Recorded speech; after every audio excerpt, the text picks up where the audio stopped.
Please confirm you can hear me okay. Give me some reaction, guys. Thank you, Mike. Thank you, Joseph. Thank you, Lawrence. Thank you, Anthony. Thank you, John. Thank you, Nyakor. Thank you, everybody. Amazing. It's amazing to see Full House tonight. You all love gaming for real.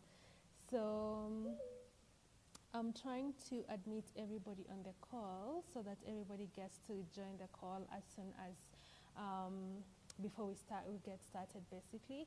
So just give me 1 more minute and then we will get started, if that's okay with everybody. Yeah, just give me 1 minute and then we're gonna get started shortly, okay?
Okay,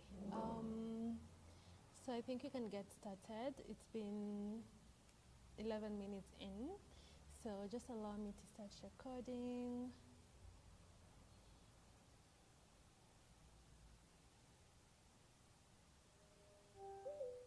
Okay, so welcome everybody. This is our first session for our cohort 2, which is basically we are focusing on building gamified solutions for businesses. So if you're here and this is your first time to join us, welcome. And if you've been here before, welcome back. This is going to be a really exciting cohort because it's gamified, it's gaming, it's all about gaming and building gamified solutions for businesses. So as we get started, yeah, before we begin, we just have a few house rules that I would love for everybody to just abide by, because this is part of the things that we do in our community. So before we begin, if you can, please turn on your camera. Yes, if you can, please turn on your camera. And if you're not speaking, please mute. And of course, we would love to know who you are and where you're joining us from. So please drop us your name in the chat. Tell us your name and where are you joining us from in the chat. All right, I'll be taking some turns in checking what's happening in the chat, just to see who is in the call, who is in the house, and yeah, how can we actually be able to support. And of course, we encourage everybody to ask questions freely. There's no dumb question here. Again, we encourage you to be present. So this includes your active participation. So in case you have too many tabs that are open, please feel free to close some tabs. You might not need them right now. Okay? And of course, we are here to build a powerhouse tonight. Powerhouse of great builders, great developers, great gamers coming together and just building amazing gamified solutions together. All right. Okay. So again, declarations. So I would love for you to say this with us. If you can, unmute your microphone as well, that would be great. But if you do not feel like unmuting your microphone, at least say it with us so that you could know that you are all together, okay? So this is the moment where you just want to relax in case you're juggling too many things. Just chill out. I want you to breathe in and breathe out and just be in the moment, and then we will say our declarations together as you're getting started. Okay, so come here, be with me. All right, so let's just breathe in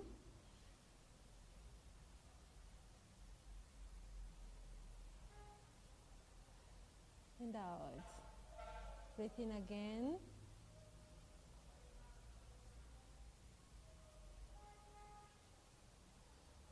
and out. Okay, one more last time.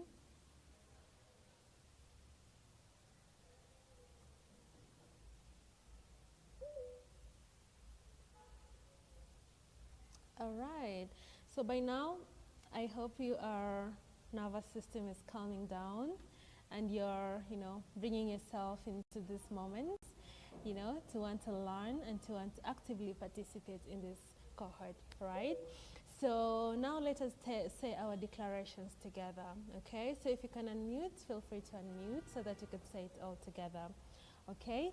So we will start in 3, 2, 1. Okay, let's say a declaration. I am a builder. I belong in this space. I bring myself focus, curiosity, and courage today. I am not too late. I am exactly on time. As support me, my voice matters here. My voice matters here. I am learning the king of this place.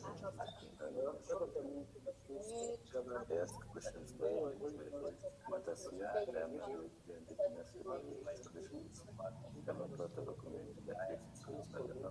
Say, one step further in the I am much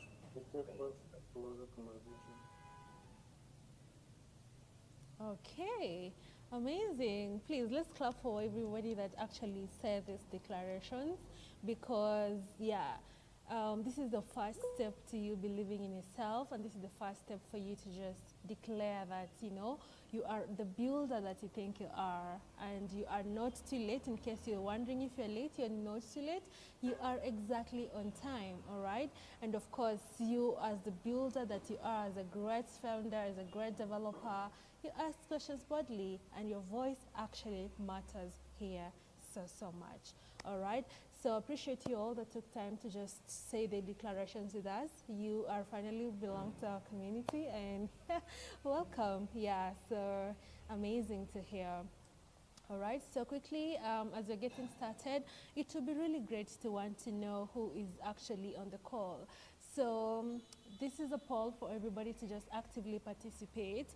So tell us where you are in your Web3 journey right now. So are you totally really new and this is your first time hearing about Web3? Give us an A. Have you heard the terms but have not, haven't built anything? Give us a B. Have you experimented a little bit, our wallets, NFTs, etc.? Give us a C. Have you built something in Web3 before? Give us a D. And are you already shipping and you are just here to level up? Give us an E. So I'll be checking the charts right now just to see where everybody actually is and to have a feel of the kind of audience that you have for this session tonight. Okay, so let me see. Amazing. I see Collins. I see John joining from Nairobi. I see Mike, a blogger, Tech Rift Africa. Amazing. I see Junior Anthony from Nairobi. Amazing, Junior. Nice to see you again joining our gaming cohort. I see Mike joining from Nairobi. I see Annabelle joining from Nairobi. Welcome, welcome, welcome. You all are actually welcome. Some of you all are actually new. I've not seen you in our previous cohort, so which means this is your first cohort for Mini Hack, and it's amazing to see that. All right, and then I see Nevlin, Joshua. So you have heard about the terms, but haven't built anything. So we hope that you'll be able to build something out of this cohort. And you, Power Bridge, I see you are already shipping and you're just here to level up. Amazing. We welcome experienced builders in our ecosystem to join in, level up, peer-to-peer learning. We love that. And then Anthony, you're already shipping and you're here to level up. Amazing. Love to see you all come back to this cohort, leveling up, learning new skills, upskilling yourselves. Really, really impressive. And then Alan Kipruto, repeat please. Alan, so we are currently just dropping letters of where we are at. So if you're totally new, you're gonna give us an A just on the polls. We're currently just on the polls right now. And if you can see my screen, this is the polls that you're actually answering. So feel free to drop a letter that feels you resonate with. And sorry guys about the background noises. Okay, so I see Mike. Mike, you've experimented a little, you know, about wallets, you know, about NFTs. That's so cool, amazing to say that. And then of course, Collins Nyamwaya. You've heard about the terms but haven't built anything. We hope that you'll be able to build something out of this cohort. Mukami, Linda, Mugambi, you are totally new, so welcome to the amazing community. We hope that you'll find your tribe here and you'll learn and you'll get to connect with amazing people, and we hope that you'll see you in person, all right? And then you have Collins Moutier. Collins, you have experimented before a little about with the B3 and with no NFTs and wallets, which is good. And then so PowerBridge says Avery, founder of PowerBridge.ai. Amazing. Avery, we would love to see what PowerBridge AI is all about, right? And then Gemstera, you've heard about the terms but haven't built anything, so we hope that you'll build something on this call. Mariam as well, you haven't built anything, but you've had the terms. It's really cool that you've already had the terms, which means the intro fundamentals level is going to be really seamless.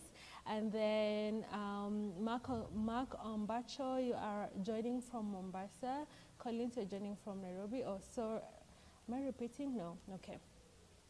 Brian Jim Wigai, I see you have heard about the terms but have not built anything. We hope that you'll build something. Ryan Robinson as well. And Mariam is from Nairobi. Welcome, Mariam. Mike Ombacho, you have heard about the terms but have not built anything.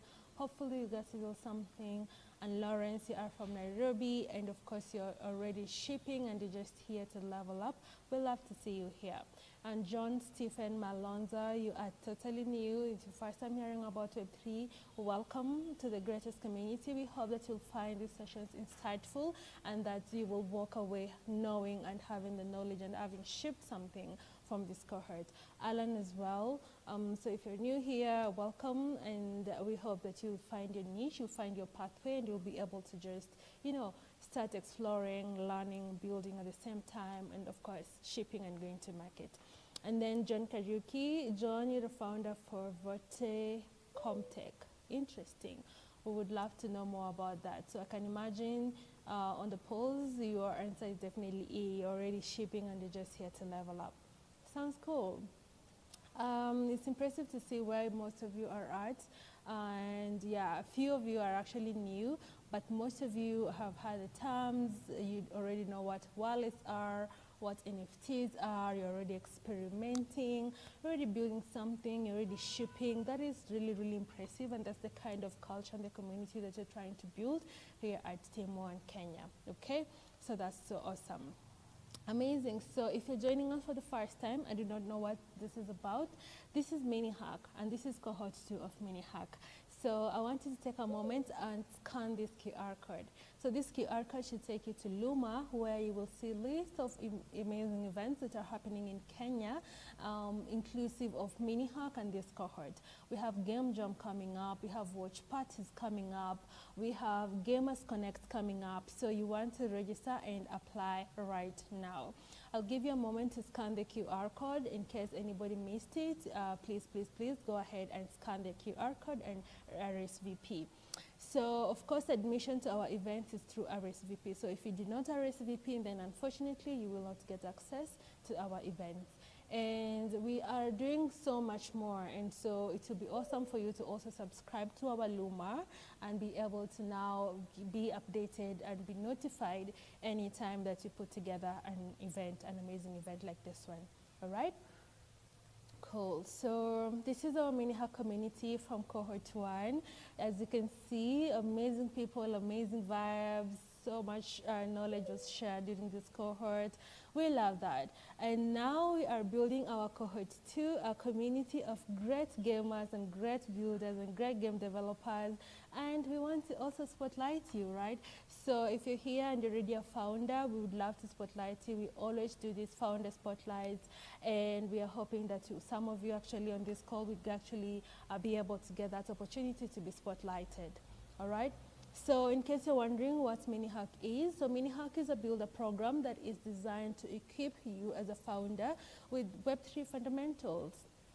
Some of you are founders, but you have not perhaps built it on Avalanche, let alone building it on blockchain, right? So these sessions are actually fundamentally to be able to keep you with the right skill set and the knowledge base that you actually need to learn how to start integrating with Avalanche and exploring blockchain integrations, different blockchain integrations, CVM compatibility, and all that.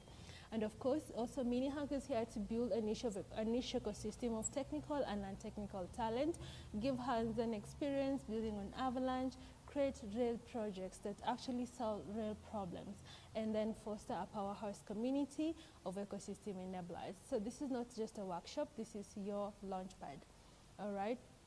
And then quickly, just to give everybody like an overview of what it is. So I would love for you all to explore the Avalanche Academy. And so on this matter, I will just pause for 1 minute.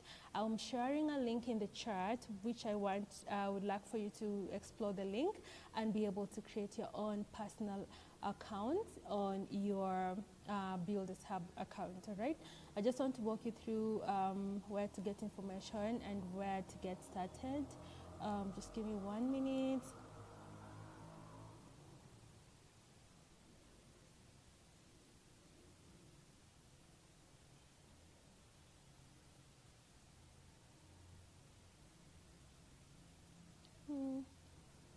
All right.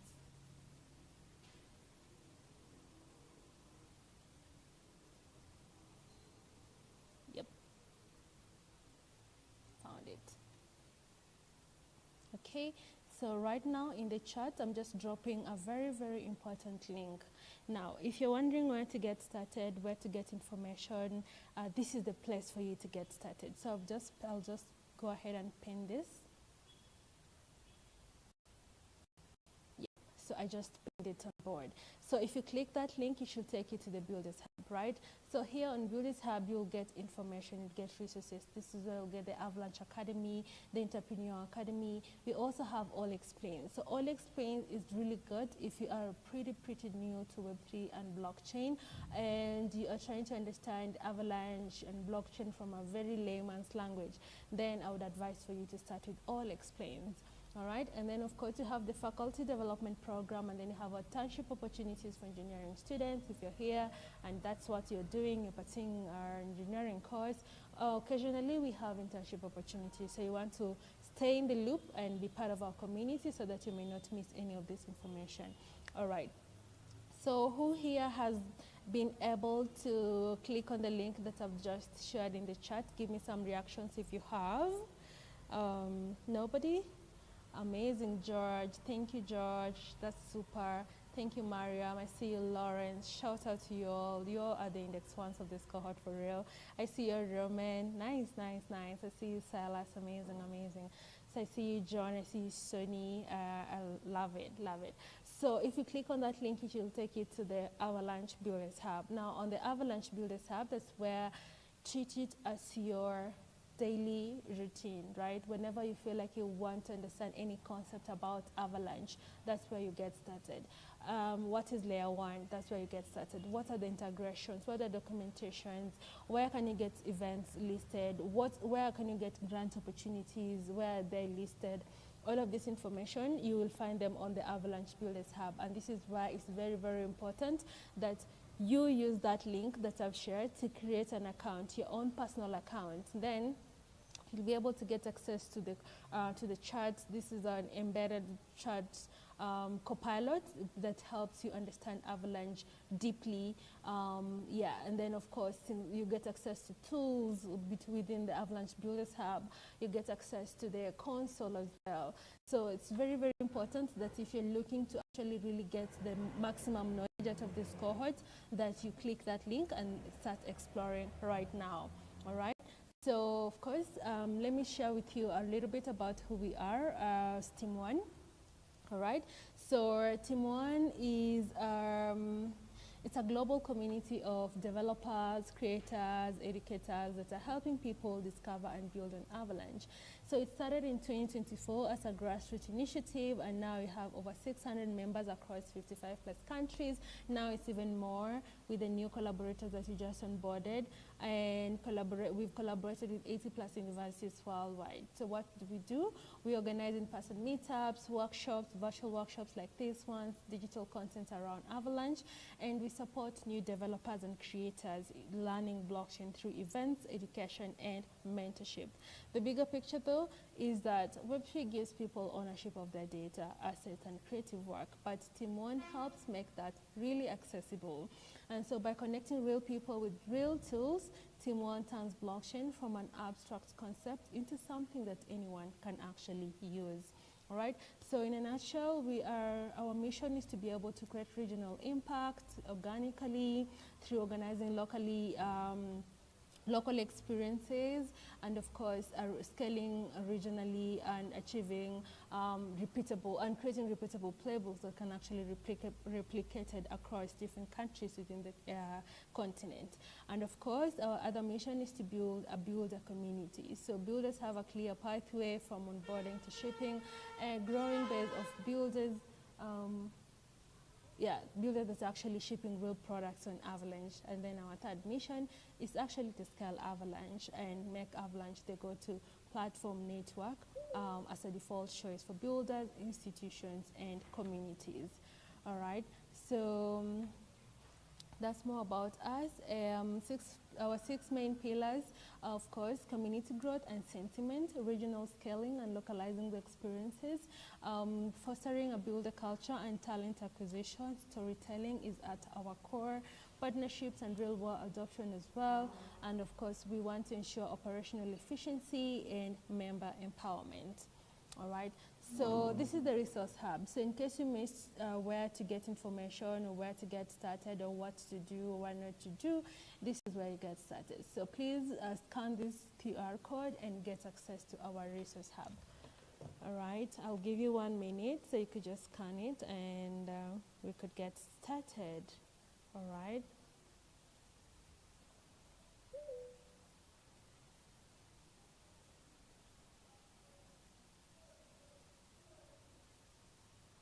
So this will take you to link 3. The first link, of course, is all about mini hack resources. Feel free to join the Telegram chat, which is very, very important and very, very, very, very important, especially if you're participating in this cohort. We have our Team1 Kenya chapter channel within that, and then you have other Team1 sub-chapters like Rwanda. These are really cool communities coming up.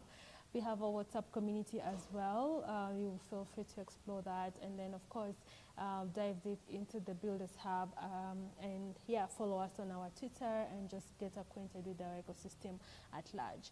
So that's it from me. Is there anybody with a question or any concern that they would like clarified before we dive into the next agenda?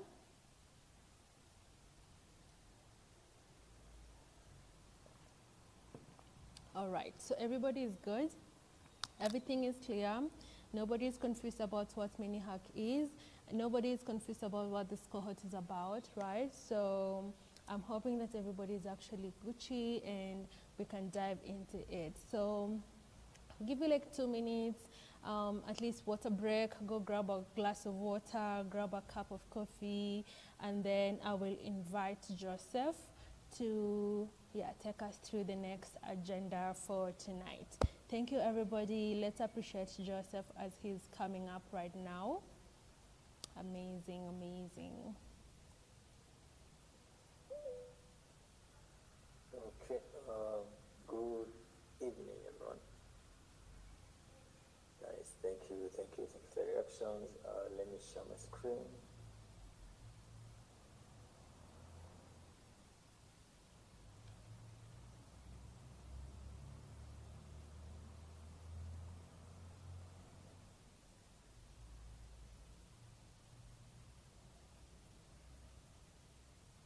Okay, nice.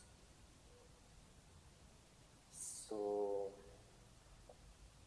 hi everyone, welcome again. Welcome to the cohort 2 of the roadmap to Mini Hack. As you've heard, my name is Joseph Mwangi, but out here on Avalanche and on A3, people know me as Coach. I'm actually an Avalanche Team 1 member, and I'm the technical lead for this cohort. And along with me is Lavenda, who she started by introducing herself. She's a program lead. Yeah. So let's start with something simple. So this cohort, it is basically called Building Gamified Solutions for Businesses and Systems. So that is basically what we are going to be handling on this cohort. Everything that we're going to be building for the hackathon, if you're looking to be building gamified solution, this is the cohort for you to get the knowledge and to understand how to actually build on Avalanche. So by the end of today's session, you're going to understand what you're building, who are we building for, and how are we going to do it. So that's going to come along through the next few lessons. So what to expect by the end of the month, you'll have the technical expertise and knowledge to actually build, and even during our night of code that we'll have, you are going to have knowledge on how to continue from that perspective. So for today's agenda, this is the part that you're going to be going through today. So first there is the thesis, which is why gamification and why businesses, and what is driving us to now talk about why now. And then the design foundations, that is the books, practice, and where these entire cohorts comes along, because remember, we are not inventing this discipline, we are literally just applying it. And then after that, we have now the mechanic library, which now it is the actual things that you learn to build in Solidity Lake. What are these points you're going to introduce into your system? Is it points? Is it badges, leaderboards? Things of this of the things. Are you going to implement quests or tiers or streaks in your system? Yeah. So that's the mechanic library. Then after the mechanic library, we're going to talk about now the verticals that you're aiming at. So this is basically the program structure, how is the quest system going to look like, and how are you going to form teams before the net of code, or even during the net of code. So yeah, let me start with number one, the thesis. So gamification, I like to think of gamification like a behavioral design. How like it's a behavioral design with a scoreboard attached to it. And Avalanche, it makes the scoreboard to be verifiable, portable, and on. Think about this for a sec. What do I mean about this? So let me give you like 2 seconds to think about this. Gamification is the behavioral design with a scoreboard. Think of any system, think of your solution that you're going to build. Do I need a scoreboard? And what am I going to implement? Okay, so the two halves of this thesis that I'm now talking about. The first half is, number one, is discipline. So to start with discipline, gamification, it is not entirely like decoration. You know, it is not something that you just add like a few sparks. You know, let's think about, some people confuse XP points or the pointing system or the streaks like just a pop-up that you add to like increase, like to show celebration or something, or to just engage your, no. It is not there for decoration.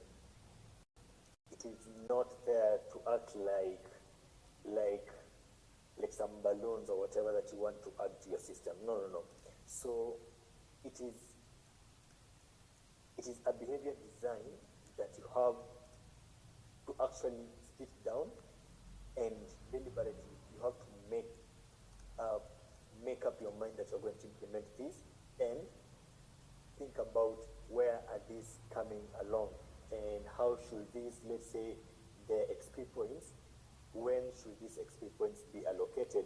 What is the chain behind it? Is it after every 10 visit, or after 24 hours, this person gets 10 XP points?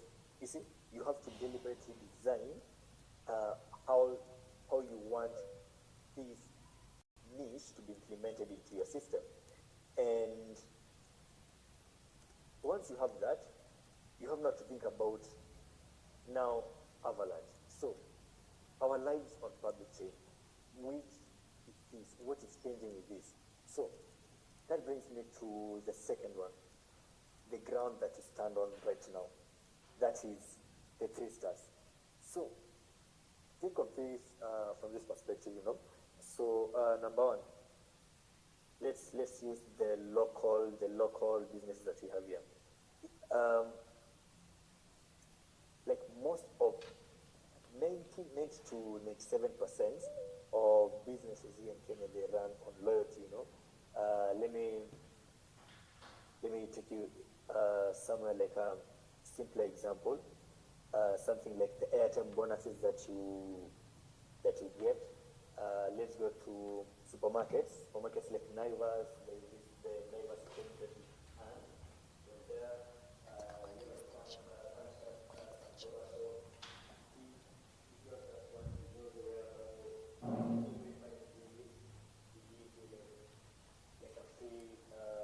shave on your neck, so you see. So 90% of the Kenyan women, they run in this perspective. Like they already have this loyalty program working behind it. You see? So number 2, let's think about gaming, because I'm a huge gamer actually.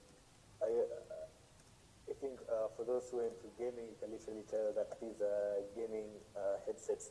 So in gaming, like close to 100 million, 150 million gaming transactions they ran on Avalanche in 2025. Do you know that? No? You see, as I take it, you should be thinking about these things from the big perspective. Yeah, so over 100 million gaming transactions they ran on Avalanche, that is last year.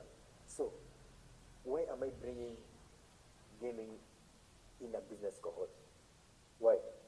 It is because of the game economics that is already there. So, the game economics that we have at the moment, they are more stress engaged with us, like an Avalanche, they have proven it can run that absurd scale. So that is how we are borrowing this gaming machinery and now implementing it into the platform. Let me give you an example of what I mean by this. A game like Call of Duty. You have been, like basically it's, okay, let me explain this from a simple perspective. You just fall out of a plane and your aim is to kill your, okay, not kill, neutralize. And the aim is to neutralize the rest of the players. You see? So that is something that is happening here in the world right now. People are neutralizing each other and all that. It's all about survival. And once you complete it, you get to earn some loyalty at the end of the game. So Avalanche has already proven that it can run all this absurd scale at the same time. And number 3, the 4 weeks that we are going to now dedicate for this month, for this cohort. So, the 4 weeks is the distance now between this very first cohort. We have like, for every week, we aim to have like 2 sessions. And after now that, now we'll have now a night of code. I think we'll dive on that later. So basically, that's the distance between today and that day when we now deploy the Gamified solution, when we'll be building that solution for a system, that solution for a business. So that's the timeline that you have at the moment. So I've already talked about that. Now, why gamification? Not games. Because there's a difference between gamification and game development. There's a huge difference. Let me check in the comments if you see your responses.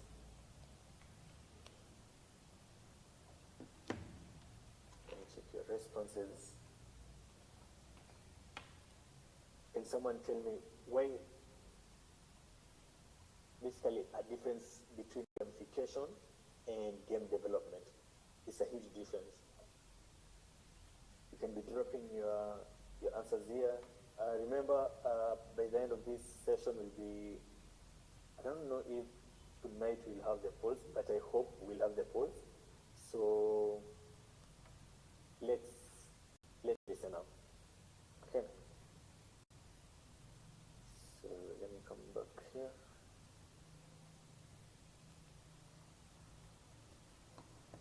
So, some of you, they came into this cohort thinking that you'll be building games, game development and all that. You are basically expecting like a gaming cohort. So, let me tell you about like the difference now. So, we'll not be building games. We are building engagement systems now for businesses.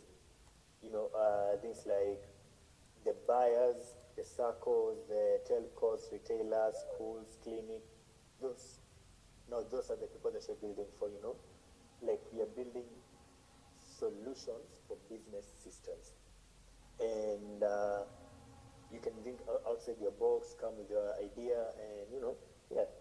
So every one of these, these businesses, let's take banks or circles or the retailers or schools, they are all fighting the very, very same war, which is retention. If you've been running a business, you know that getting a customer is very, very expensive. And keeping once you keep that one customer, that is what now we call about retention. You'll be sure that each and every month I am expecting this client to be coming back and be paying me for this X amount. So that is retention.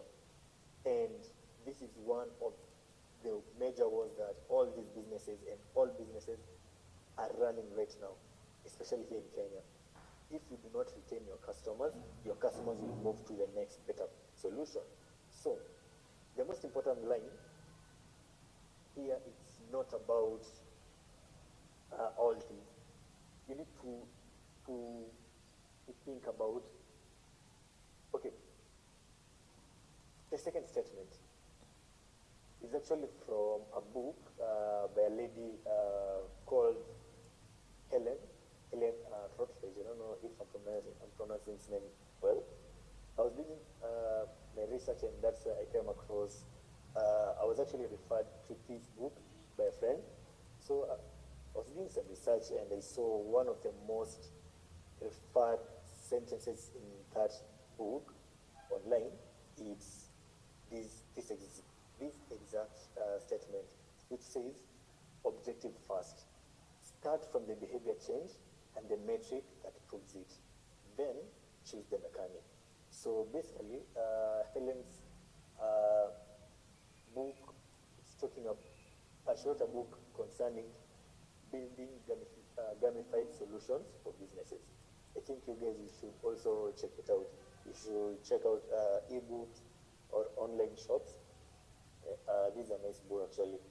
I'll be getting mine also. So from this statement, it basically says everything.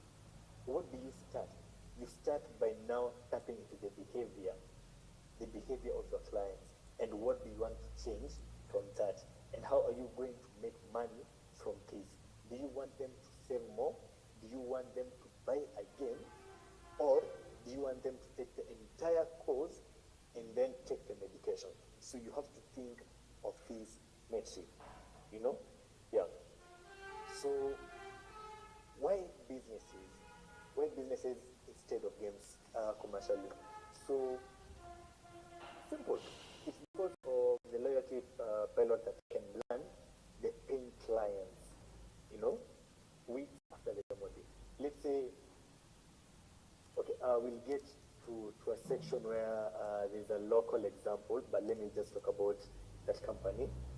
I run a mental health company called MentorSync, and basically in gamification, once you log in to the application each and every day, you can set your timely reminders when you want to do your breathing exercises, and when you complete a breathing exercise, you get to earn MS points on the platform, which after a specific number, for about 150,000 XP points, you can redeem yourself hoodie for around 75,000 MS points. You can redeem a t-shirt or a notebook, you see.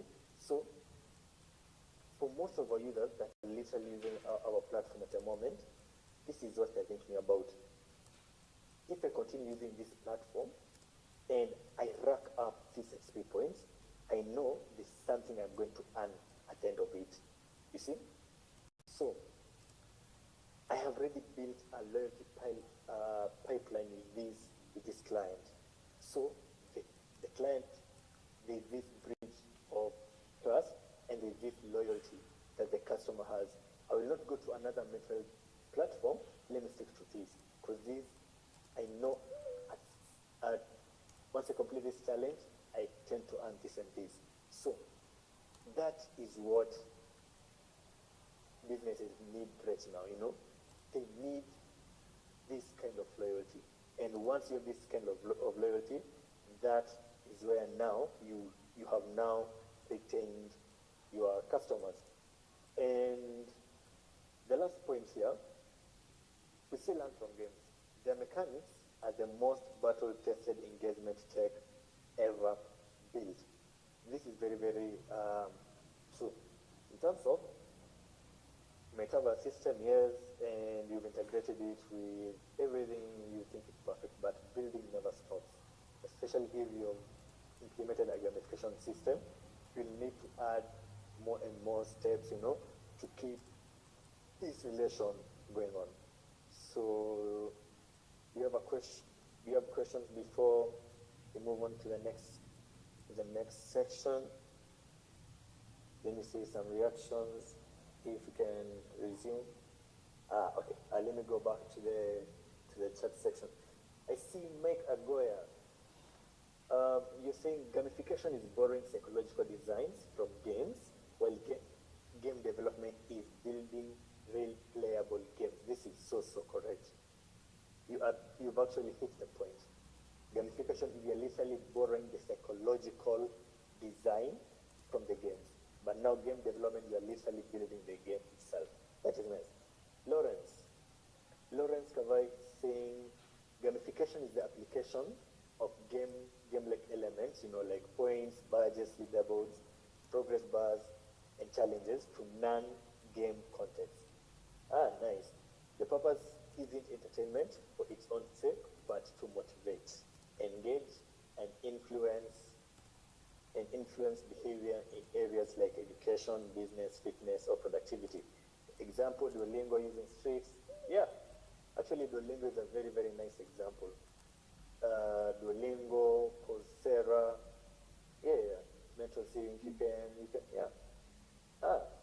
You guys, you're getting it. So, I think we can resume. If there are no questions, let me see some thumbs up. If you have a question, you can raise your hand. Nice. Thank you. I think now we can continue. So, let's move now to another section, which I now call the design foundations. The design foundations and the mechanic library that we were talking about. You remember back here, sorry, okay.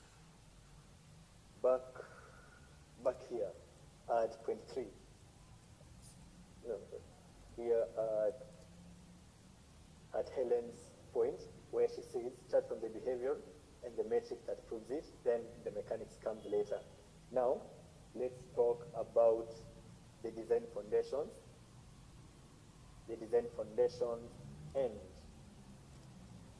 the mechanic library that will also now come later.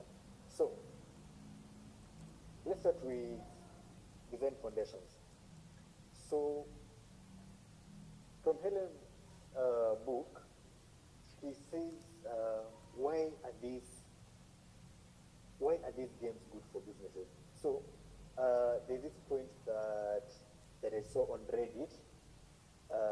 She was saying that it comes from a very serious game corporate world, and her discipline was like one that I just gave you, like they go for the objective first and then the mechanics second, and then now from that they now measure the behavior change.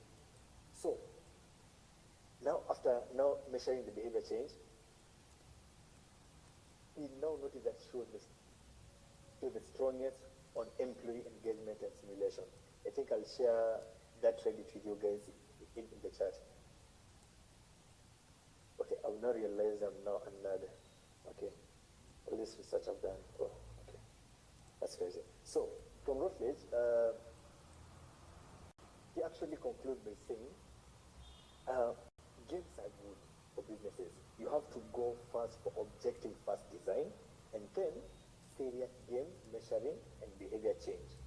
Now, that was the design law that where she was working from was utilizing. So, and the other thing is from a guy called Weber and Hunter, which he also said, games are good for businesses for the win. What does he talk about? So, from this, like, this is where the publication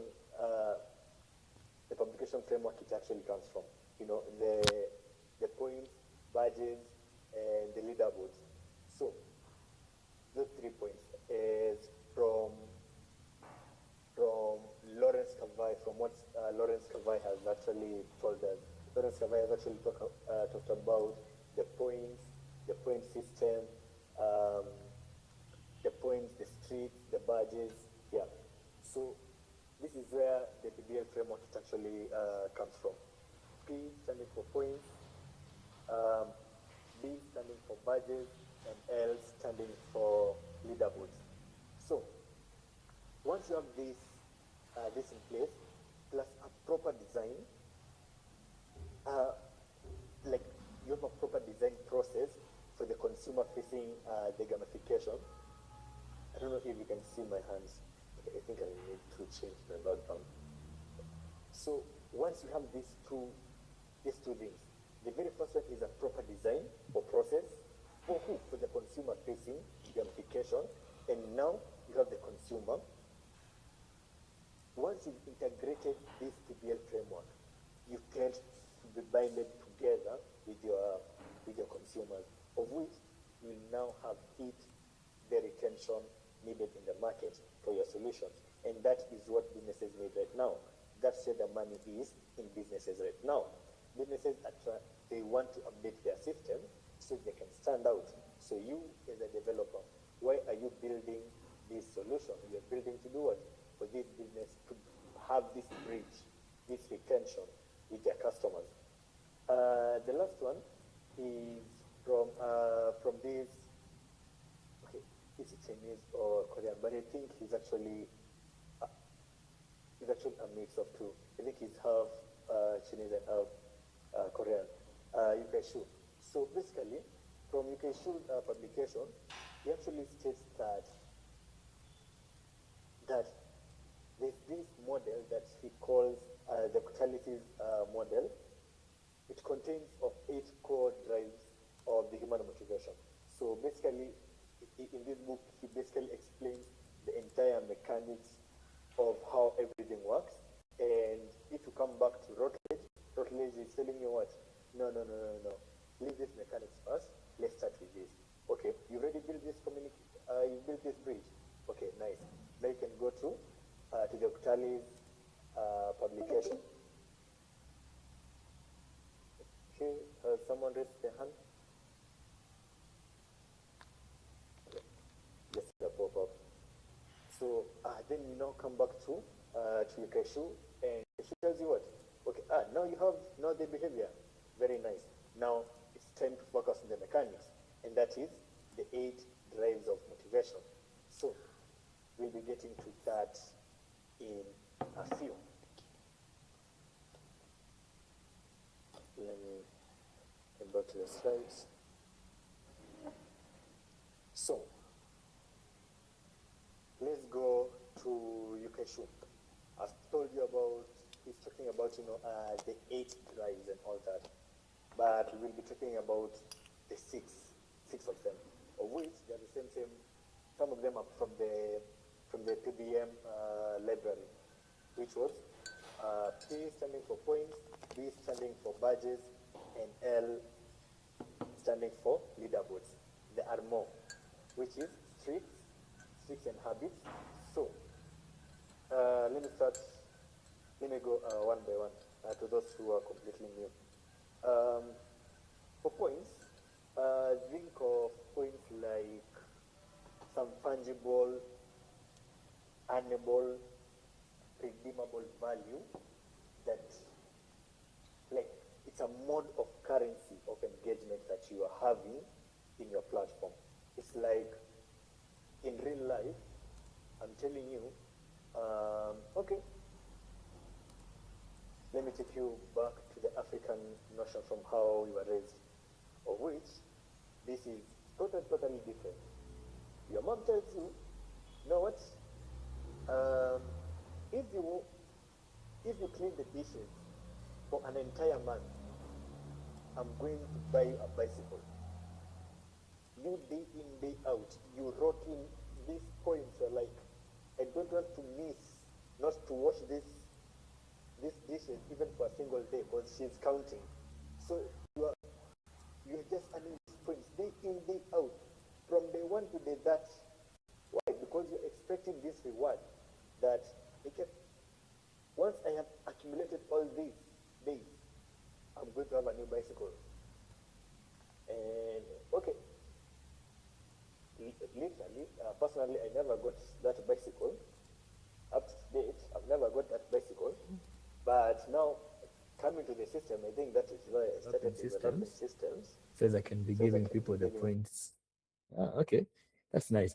So think of it like fungible, earnable, and redeemable value. It's like a base currency for engagement that you're giving your consumers. Number two, badges. So badges, they are mostly like achievements. For those, let me go back to Call of Duty. To those who are familiar with Call of Duty, there are these different ranks. You start from a rookie level. After rookie is a badge. I think you go to pro badge. Now after pro badge, you go to master badge. Is it master? I think so. Then after master, there's grandmaster. After now grandmaster, there is now the legendary badges. So all these are legendary.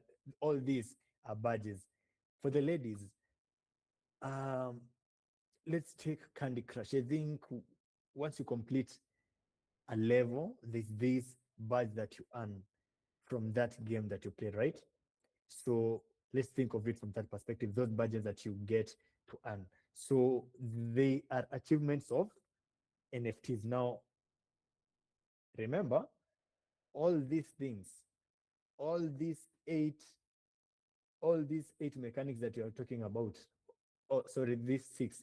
I told you there are eight, but we'll be focusing on the first six. We are building them in solidity.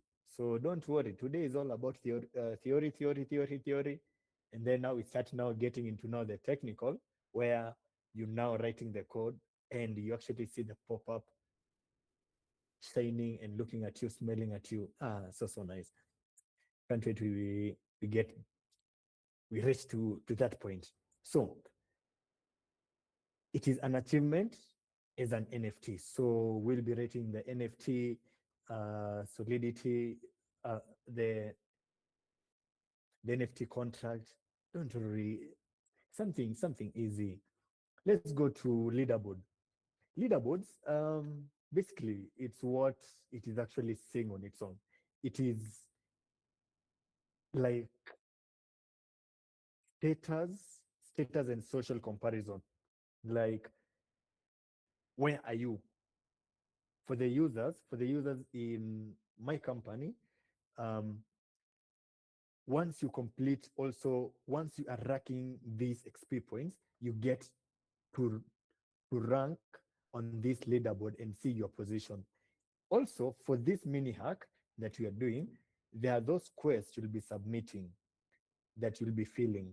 And from the last cohort, go ask the people who are from the last cohort. They will tell you we have a leaderboard whereby after you complete this quest and submit, you are slightly advancing through the leaderboard. So basically, it is showing the status. If you are on top of the leaderboard, what does that say? It says, this guy knows what he's doing. Yeah? This guy was not sitting at the back of the chair, back of the room. No, this guy was listening and he knows what he's building. Yes. Um, Number four, streaks and habit. So for streaks, what will be actually programming into it, the logic of it, it's the timestamp logic. Let's take for actually TikTok and Snapchat, they have very, very nice streak implementation logic, whereby if you start, okay, let's go for TikTok. If you are sharing TikTok reels with a friend for us for day in, day out, if after 24 hours I have sent you a reel and you've sent me back a reel, we do that again tomorrow. We have unlocked a streak habit. You see, we've unlocked a habit.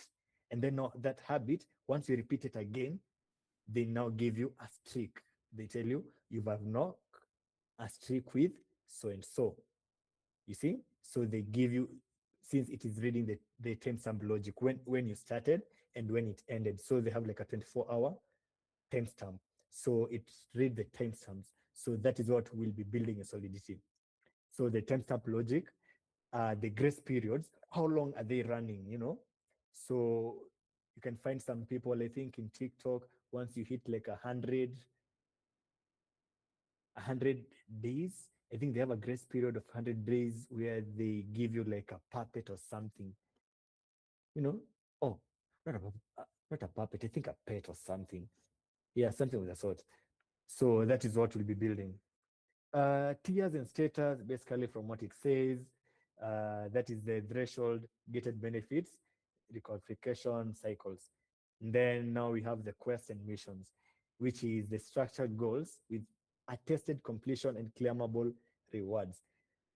Actually, this mini hack, it is one of a gamified implementation of everything that I am talking about, because as I've mentioned, we have the quests which are coming along, whereby you'll be completing. The quests are structured goals within the attested completion timelines that you've given you. And once you complete this quest, you get to earn X amount of points. Once you have those points, you rank up in this leaderboard. You see? You get what I'm talking about? Nice, nice. Before I continue, let me see some reactions if we are together so far. Are we together so far? Nice, nice, nice, nice. Okay. So basically, as I'm talking about, you see, all these things, they're literally aligning themselves. You have a quest, structured goals. You complete this, you complete this, you earn what? You earn now the points. After you earn the points, you rack up through the leaderboard. Once you've racked up through the leaderboard, what happens? Before you get here, you now have the points, you've earned the points, yes? So from the points, if you reach a specific threshold, you can attain what? You can attain a badge, you see? And once you have like 3 or more badges, your tier and status rises. Sorry? Your tier and status rises immediately. And if you keep this habit for a long time, what do? You've unlocked a streak. So you see, so that is basically what we'll be building. Simple, in a very simplified manner. So I've talked about the quests and missions. Now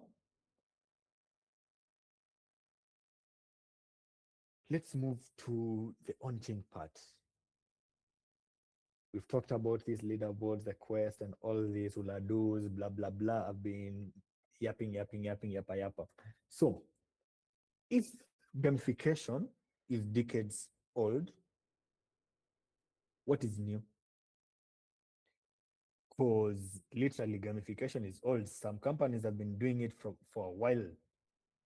As I've mentioned, Snapchat, TikTok, you see? So if gamification is decades old, what is new?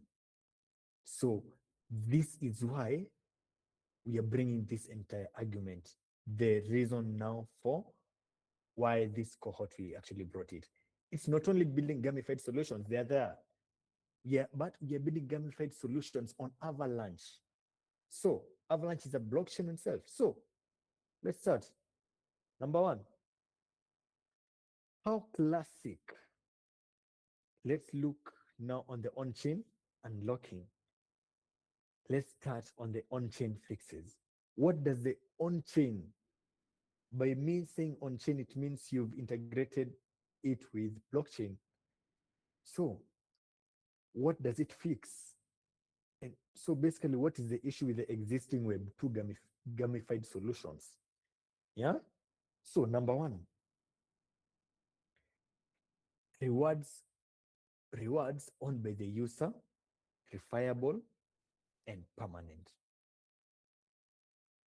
You see?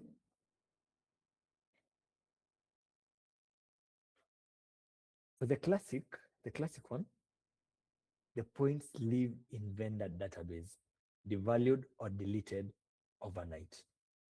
What? Let me explain. Let me come back to this. So let's use TikTok.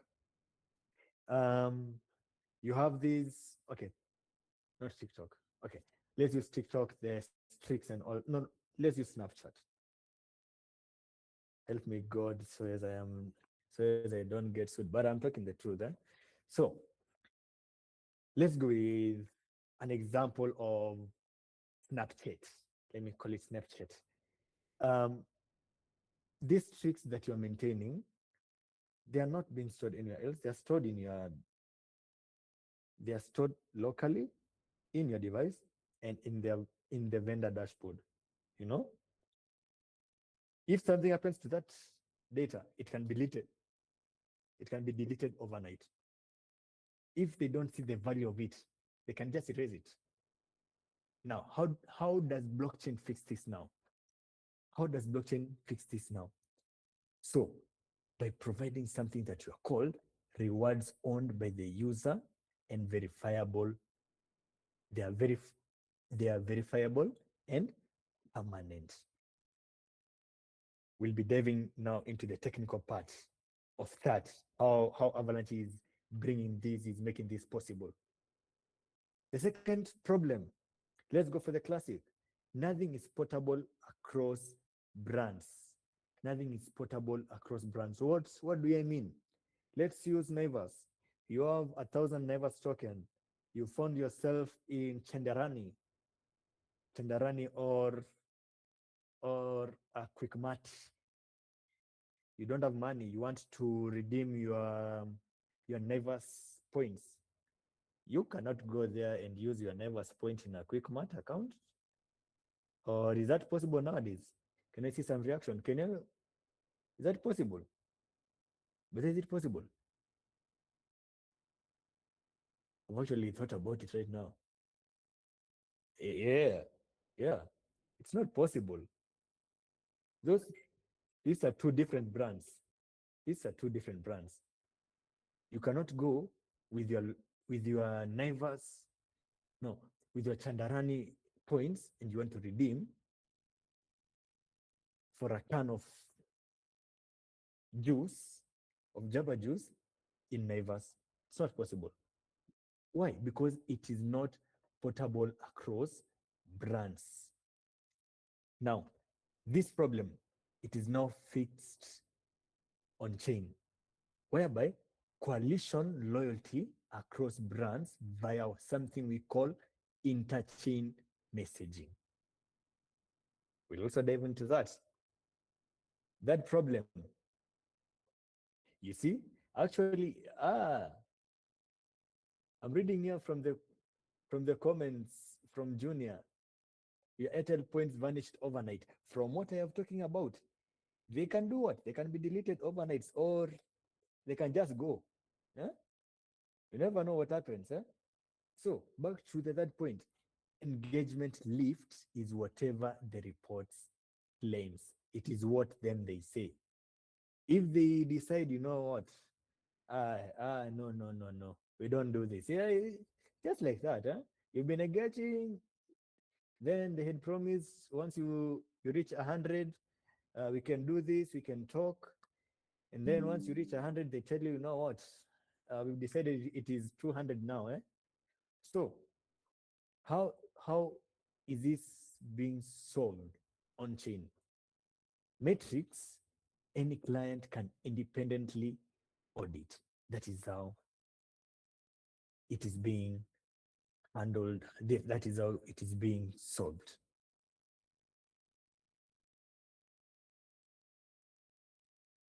I told you you're talking about this. Now we are here. So, consensus comparison.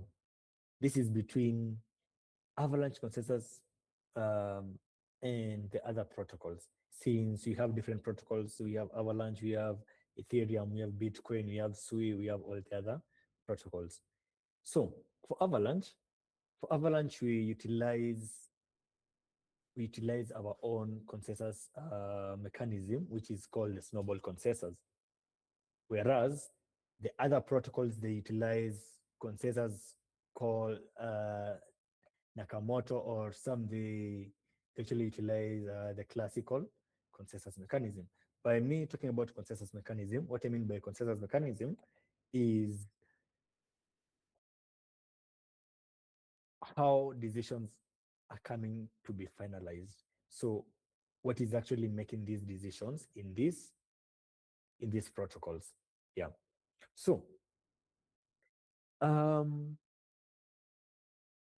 seconds of credibility. Um, then we move on. So from this table, you can actually see how Avalanche is comparing, uh, between Nakamoto, one of the protocols that uses Nakamoto consensus. I think that's the Bitcoin. No, wait. I'm not sure which uses the Nakamoto, but I think it's the Bitcoin family. They use between the classical, right? Ah, yes. Thank you, Rotich. Yeah. Ah, nice. Yeah. So the Bitcoin family, they use the Nakamoto, the classical consensus. But for Avalanche, we use the snowball consensus. I'll just type it later in the chat. So um, let's start. In terms of scalability, classical consensus, you can see nada. Eh? Nakamoto, at least they're trying. Avalanche, we are there. In terms of robustness, nada, X. Nakamoto, they're trying. Avalanche, you know the drill. In terms of highly decentralization, classical, what are they doing? Nakamoto, we are there at least. Avalanche, you know the drill. In terms of low latency, high throughput, lightweight, green sustainable, green sustainability, classical, at least they are showing some colors. Nakamoto, hell no, we are not there. What are you guys talking? You guys, you're talking Greek. But for Avalanche, we are still there. And in terms of resiliency to attacks, you see, classical, no. Nakamoto, no. Avalanche, yes. This is a very, very simple diagram to show you how the consensus mechanism operates, like how we stand, you know. So like I'm not going to get deep into this, since that's going to be very deep knowledge that we'll be talking about. But yeah, these are just some slides that you need to know in terms of properties. Yeah, these are some of the questions actually that you might find in the polls in the next few minutes. Let me go back to the slides.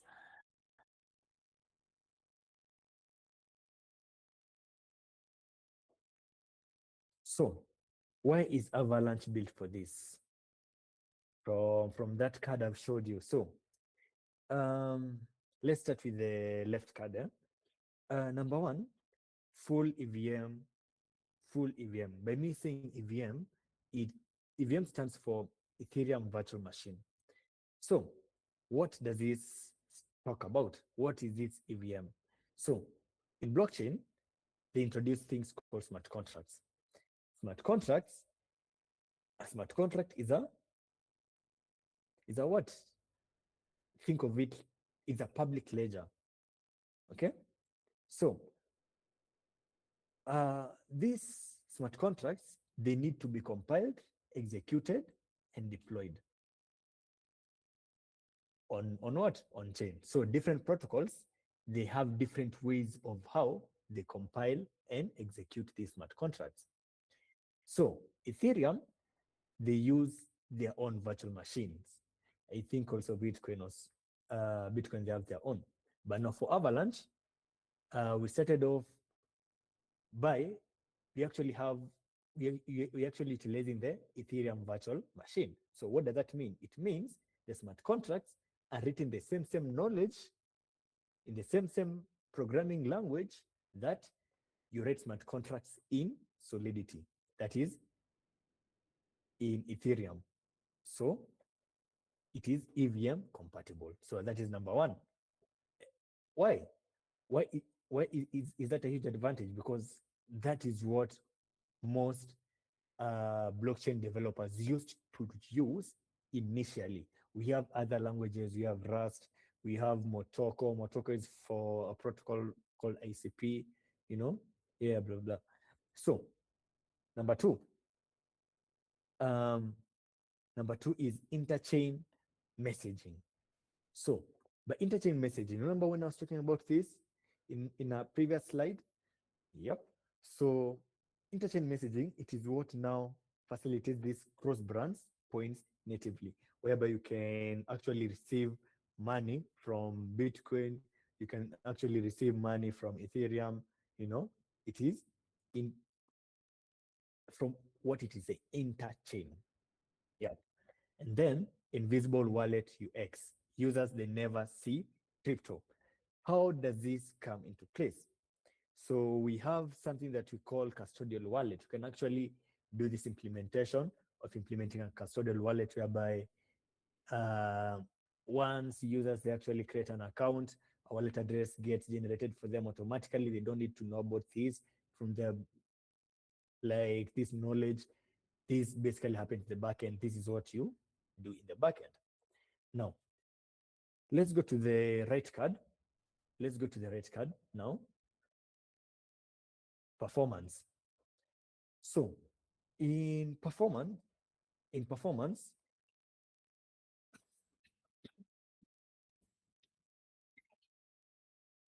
in performance, number one, sub-second, finality. So in Avalanche, transactions happen very, very fast.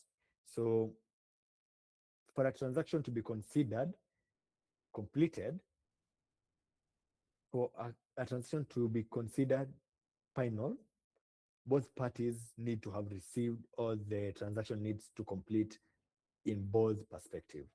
So if let's say I'm sending money to Silas, I am currently in Vika and he's currently, I don't know where he is, but we are not in the same region, right?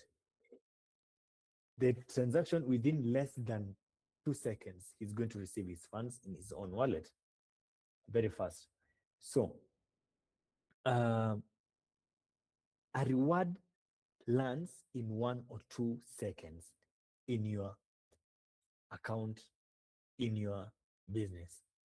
Why is this? Why does this matter? Because instant gratification is the psychology part of it. Remember what I was talking about from Helen? Yep. Because if you can pay me and I get the money very fast, bruv, I will sort you very fast. Even if, okay, let's say you want a smartphone and I do import and they tell you have to pay 40%, 40% deposit, and then you pay cash on the spot. My friend, I tell you, I am going to order that phone for you even in the next second. I will order it for you. They start shipping it. You see? Why? Because it is all in the psychology. It's all in the psychology. So a point that arrives tomorrow, it teaches nothing. A point that arrives while going to more therapeutic, while the dopamine is still live, it now starts building a habit, you know. There's 95%, there's 95% lower fees post Octane. What does this mean? Micro rewards, they become economically viable. What does this mean? If it is economically viable, you can afford to reward small behaviors. You see? Simple. Next, dedicated L1s. When your client is a bank, let's say that wants to be isolated, Avalanche, it lets them run their own thing on their own terms. How great is that? How great is that? Huh? We call them custom L1s. Huh? You see? This is why 2025, 2026 businesses have been coming on board on Avalanche very, very fast. If you've not, you're not following us on X, you'll be getting all this information. You could not be having these discussions right now. So they can do what? They can do it in their own isolated L1s.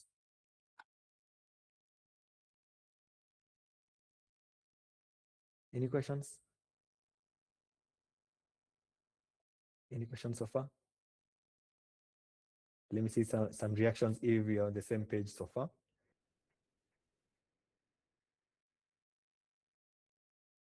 Guys, at least motivate me, motivate me with the claps, motivate me with the confetti, gamify me.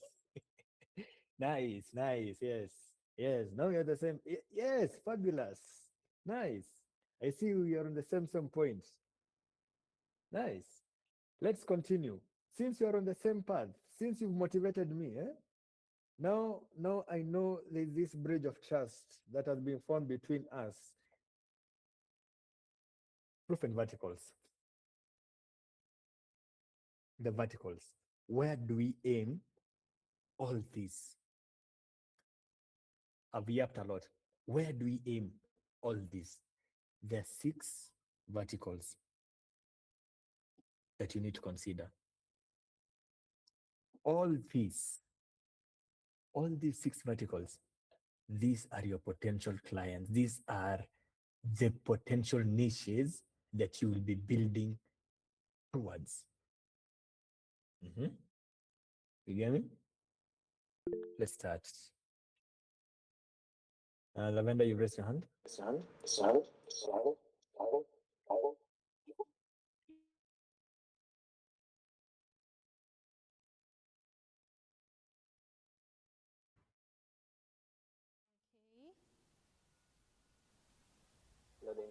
Awesome, awesome. Just wanted to let you know that we are following. It's too much content, trust me. We are taking notes. All this about gamified solutions for businesses is just, it's definitely a lot of content. So I wanted to just ask if you can take 2 minutes, water break. Some people need to stretch a little bit, let the content digest as you get into the next session that you're on the agenda that you're continuing with. And then after that you will have polls, so don't forget, don't worry. I just wanted to confirm that you have polls.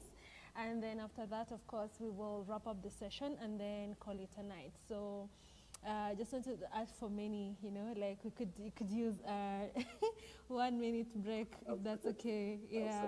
Absolutely. Awesome. And then as you're taking a break, guys, to stretch and grab a cup of coffee and some water, I've dropped a link in the chat. So this is the link to our just launched cohort. It's the link to X, right? So I've linked it again, so please go ahead and engage. We would love to see the kind of expectations that you have out of this cohort, because it's very, very important to us, the kind of feedback that you get from the community. Then we are able to design the cohort exactly how community members are actually expecting it to be, and to be able to ensure that everybody is finding the sessions very, very valuable. So if you can, please click on the link that I've sent in the chat. Go ahead, post, repost, and comment. I'm specifically interested in wanting to see your comments on there. We're going to be engaging with you on the comments and seeing who is who, and what they expect from this cohort, and how we can be able to customize this cohort exactly how you expect it to be, in addition to the initial plan that you already have for you guys. So just wanted to take 2 minutes, just invite you to this moment and have all of you and have everybody engage on there. All right. So yeah, that's been my time. Just 1 more minute, and then we will continue. We will continue with the session. I see you, George. Shout out to you, George. Love the engagement already so far. Amazing. Love to see it. Love to see it. So, by the way, in our community, we like to encourage people to speak, share insights, share ideas. Maybe you're on this cohort and you know so much about gaming and you would love to share information, you'd love to share the concept that you know. Maybe you're a game designer or a game producer or you're running a gaming studio. Let us know. We would love to know because we're really open. We are a community full of open collaborations. We love to collaborate, we love to partner. So this is an opportunity also for you to just like let us know and we'll be happy to, fast track the conversation basically. So give you all one more minute. I see you, Junior Maina. Let's go, guys. Let's go. So my winners, the winners, the people with the best comments might actually win something out of this cohort now that you're gamifying the whole experience. So you never know. So feel free to engage, like, comment, and share the post with your friends. That would be really cool. Just click that repost button. It really goes a long way. So if you could see 36 of us on this call, just going there, liking, reposting, and commenting, that would be really, really cool. And we would love to, engage with you on there. All right. So that's what I wanted to share. Thanks, Joseph.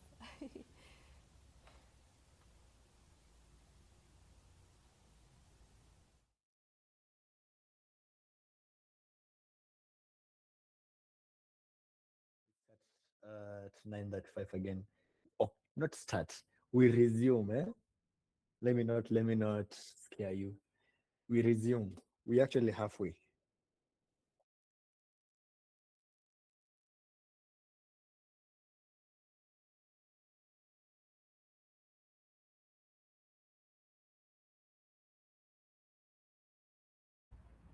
All right, I see you, Lawrence. I am sure, Lawrence, you are on the call. I've seen you. Shout out to you, Lawrence. We love to see the engagement on there. Amazing. I see you, Junior, again. Lovely. I see, Junior, you understand the drill, huh? We love to see it. We love to see it. To notice these things, by the way. I see you, Paw13. I don't know if that's your real name, but thank you. Shout out to you. I see you, Ariri. Shout out to you. I see you. Who is this? Oh, George again. Shout out to you all that are engaging multiple times. All right, all right. I see you. Who is this? I see you, just Edwin. Lovely, lovely sense on here. Please, if you haven't, go ahead and engage with us. We would love to see the engagement and just see the expectations that you have. Don't forget to leave us a comment in there. Don't forget to like. Don't forget to repost the post. It really goes a long way. And of course, please guys, give us a follow. We will be following back. If you're following us from this cohort, just know that we will be following you back with the Avalanche Africa account, right? So if you've been wanting the Avalanche Africa account to follow you for a long minute, this is the moment for you to just claim it, okay? All right, I love it. I love the engagement. I see you, Sony. I see you, Bella. Shout out to you, Bella. Love, love, love to see it. I see Sharon, amazing scenes on here. I love it. I see you, Linda. Wow, amazing. So many new faces, so many people engaging on there. We love to see it. So yeah, so guys, if you've not, ladies and gentlemen, if you've not liked, if you've not reposted, if you've not commented, what are you waiting for? We are waiting for you to do that, okay? All right, cool. So let's not take so much of your time. Let's just continue, but keep engaging on there. We love to see it. It really goes a long way, guys. All right.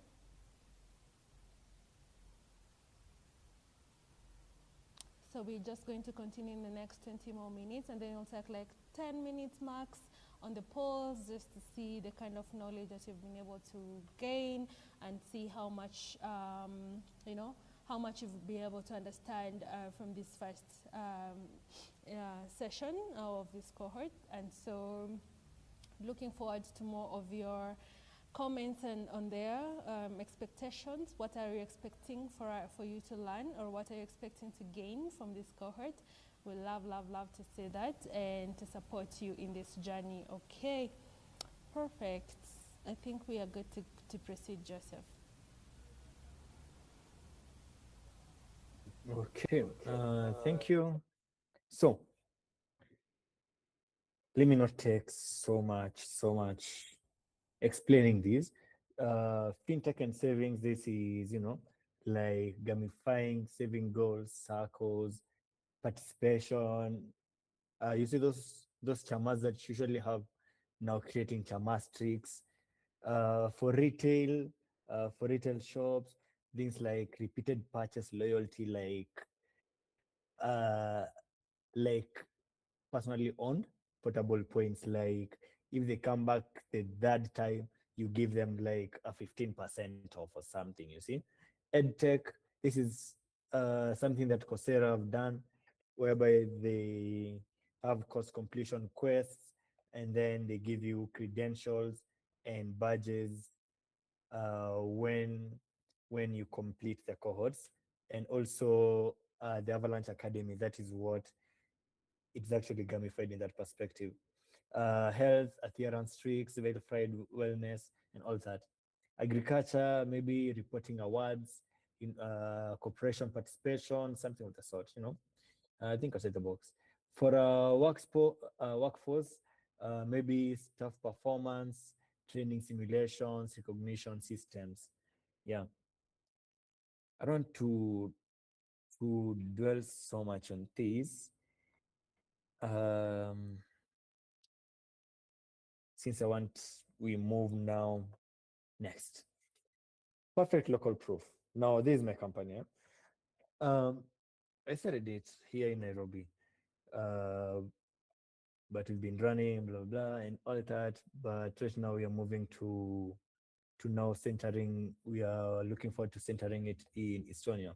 So mental sync basically it turns the mental health journey into like a progressive system whereby instead of the passive service that you get to have in all these, um, every user has like a gamified profile tracking with these these points that we call XP stroke MS. So they also have these levels. They also have like streaks and sessions and challenges that they get to complete. So there's also like a daily challenge system assisting therapy-based microtasking and journaling. You can be writing what you're feeling there. That's part of the quest that you can be doing. They're actually breathing exercises there. There are also mood checkings with some really cool looking, cool looking the emojis and all that. So that's a perfect solution that I've seen locally. Obviously, I have to market myself. So let's move on to the mechanics. The mechanics. So if you want to scale, if you want like a scale proof beyond Nairobi, borrow it. You need to borrow it from gaming. The industry that it has actually tested these mechanics, actually from what I'd said earlier, and perfect examples. And funny thing, all these games listed here, they're actually running on Avalanche. They are games built on Avalanche. Maple Story, you can actually download it and install it in your phone and actually play it. It is actually a 250 million player franchise, that it runs the economy on Avalanche One. We have off the grid. Off the grid, it's like Call of Duty. Um, we have the F chain. They call themselves Faraway. It is like so for them, they're utilizing the 9 titles sharing assets via the interchain messaging. So basically, what happens? The exact template for coalition between the loyalty across brands. You can get to earn what you've earned from here. You can actually exchange it for money in this perspective. Yeah. So there we go. Let me go back to the slides. So who is this cohort for? Uh, you registered as a developer, you registered as a product or business builder, you registered as a designer, domain expert. Don't worry. Yes, this is for you. So, uh, by the show of, okay, not show of hands, if you can type in the chats, if you're a developer, type type you're a developer. If you're in product development or business, you can type it there in the comment. Let me see some engagement so as we can know the kind of audience that you're having here. If you're in designing or domain expert, that is bankers, teachers, health, agriculture, things of the sort, you can be typing in the chats as we continue. So, the program. So, this is the program. So, for the first week, um, we'll be now talking about the fundamentals, the gamification fundamentals, that is the loyalty points, uh, and how we'll be deploying them now on Fuji and all that. For week two, we'll now be diving on the mechanic library. And then week three will be now the overnight night of code. That I think actually most of you you've actually registered a lot for these.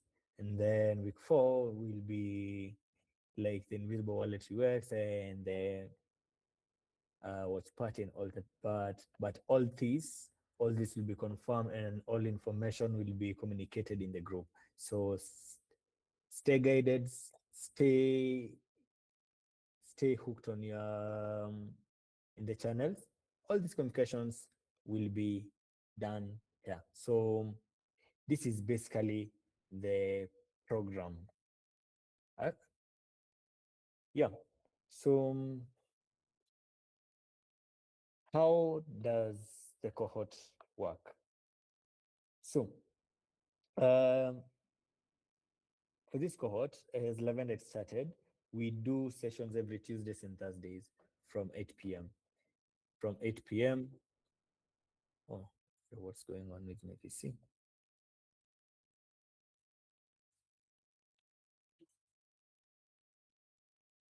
Yeah.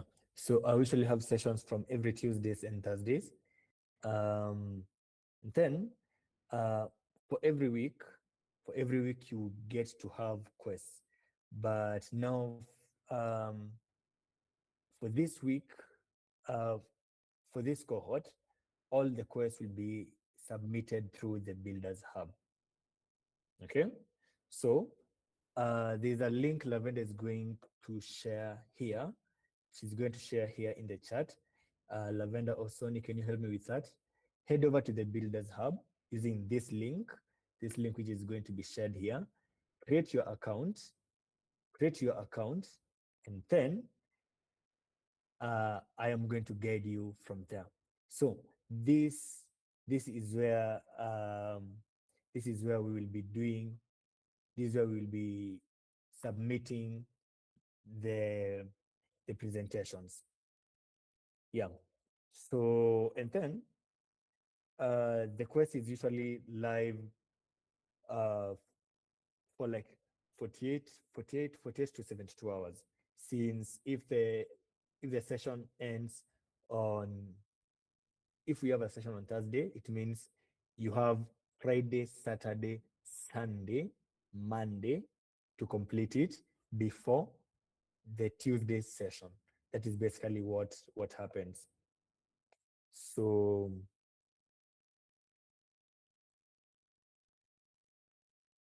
yeah. So that is where we will be doing the quest. We'll be giving you guys some small quests, but don't worry about it. We'll first get you guys in pace, understand the building and all that, and then we can now move on to now actual building. So the bar is non-negotiable, guys. We need to deploy a gamified solution on Avalanche. Don't worry, we will get you guys through all these sessions. I hope I have been a very, very good instructor tonight. So the rest of the sessions will be actually even better once you get hands-on and you're going to experience it even better. Let me take you through how you can create your account. Um, let me share my entire screen. Okay, let me click this. So once you click on that link, let me log out first. Actually forgot to log out. Okay, let me head over to the call. So there's that link shared in the chat. Once you click on that link, you're going to get redirected to this exact page like this. Are we together so far?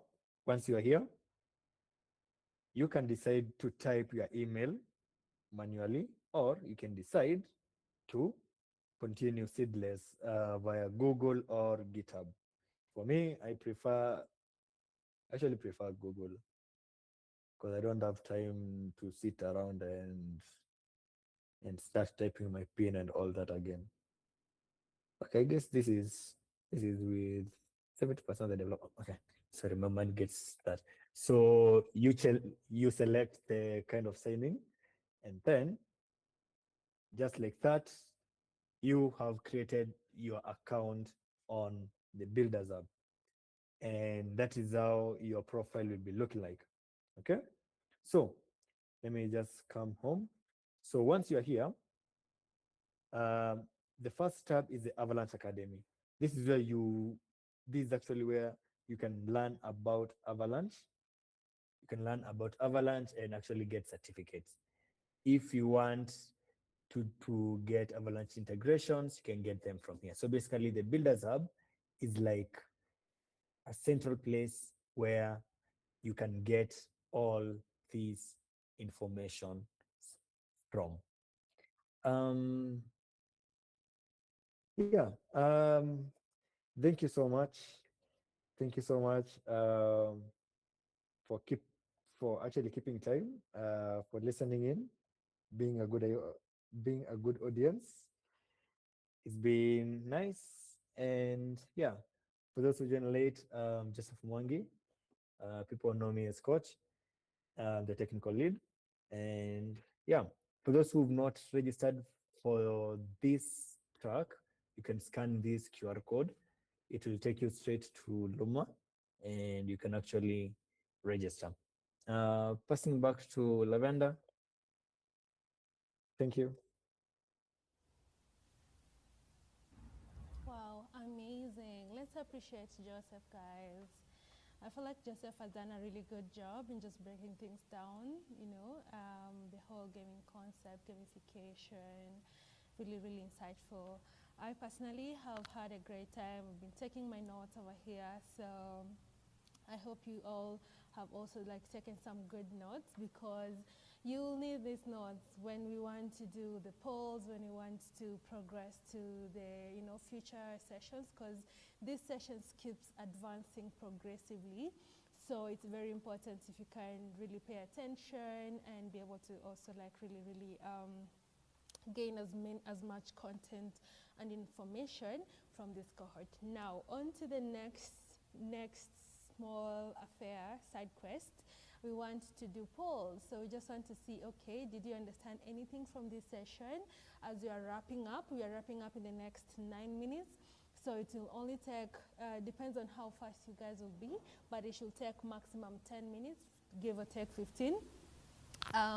Just to see and to measure the level of engagement that you guys would have for this cohort, all right? If you are ready, give me some reactions. Give me some reactions if you are ready. I am looking, I see you, Haniel, amazing. I see you, Junior, amazing. I see you, Nyakoe, super, super cool. I see you, Preston, super amazing. All right, so most of you are actually ready. What about you, George? Are you not ready? What about you, Valen? Yeah. What about you, In? Are you in, or are you not? What about you, Collins? Huh? Teddy, I can't see your reactions. Yeah. Thank you so much, Joseph. Yeah, for the amazing session that you just facilitated. We love it. See you, Roman. So most of you are actually ready. See you, Lawrence. Amazing. So I think we can get started.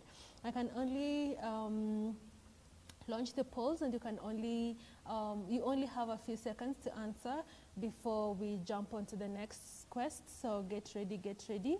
So our first poll is launched and our first poll is live. So which is a stronger choice design in a loyalty system? No answer is wrong answer. We are here to learn, so whatever answer you select, just know that it's a learning phase, all right? So yeah, feel free to just put on your vote for your whatever answer you feel is a correct answer. All right, give it like 2 minutes, 2 minutes remaining, 2 minutes remaining.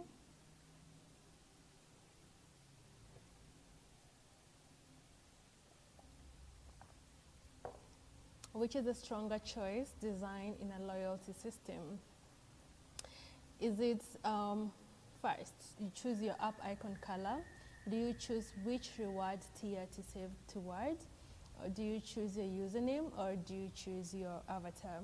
Which one is the stronger choice design in a loyalty system?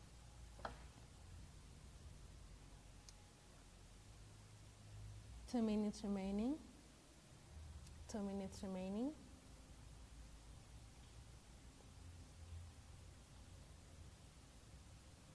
Seven votes in, 8 votes in, waiting for 29. Actually, how many?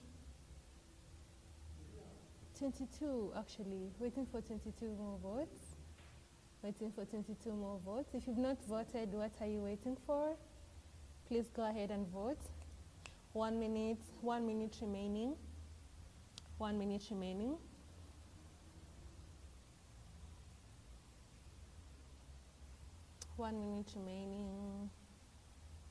Guys, don't be shy. This is your moment to shine, all right? Okay.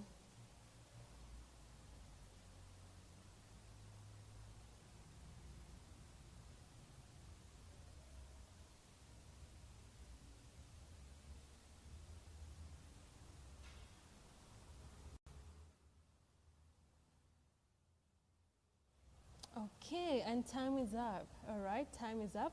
So I will end, before I end the poll, most of you think that the best answer is option B.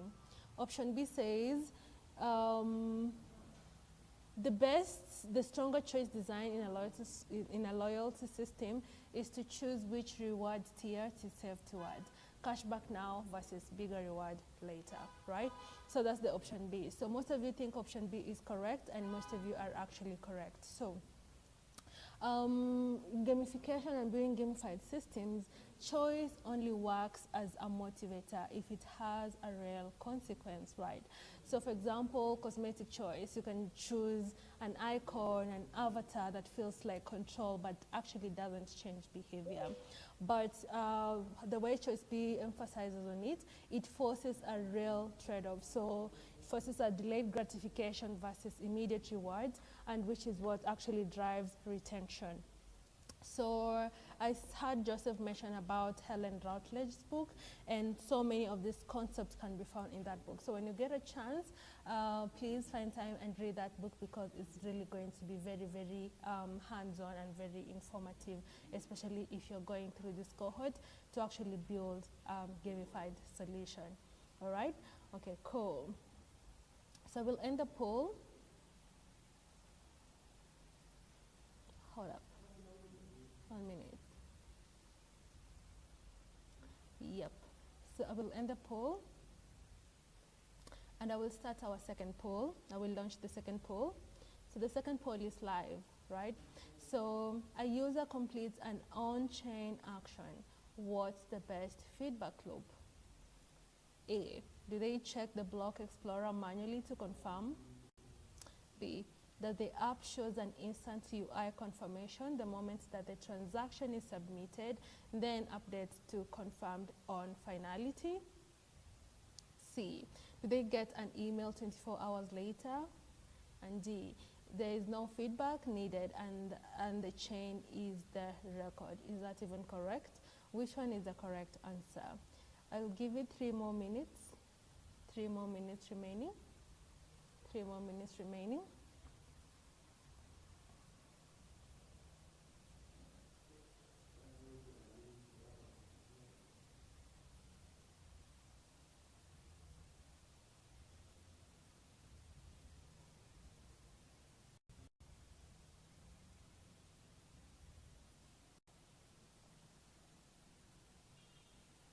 What is the best feedback loop when a user completes an on-chain action?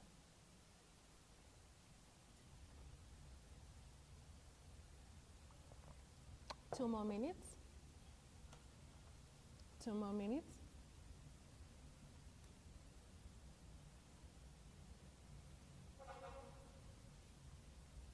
Two more minutes, guys. Let's go, let's go, let's go. Let's finish strong. Yeah, amazing. I see 9 votes in. We're waiting for more people to vote. So if you're on a call and you're not voted, what are you waiting for, right? Please go ahead and vote. 15 more people to vote. 15 more people to vote. 15 more people to vote. 15 more people to vote. Let's go, let's go, let's go.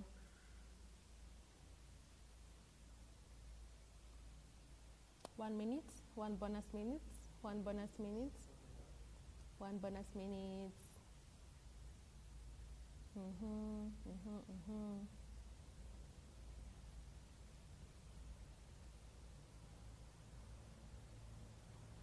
All right. So I don't know if everybody knows exactly where to get polls, but is there anyone stranded or doesn't know where to get these polls? Because I'm wondering why don't we have many people voting? If you are stuck, please just raise your hand so that you can know how to help. Anyone stuck? They do not know where to get the polls? Nobody? Everybody is good? Okay. So I hope if everybody is good, then we are good, right? Perfect. So time is up.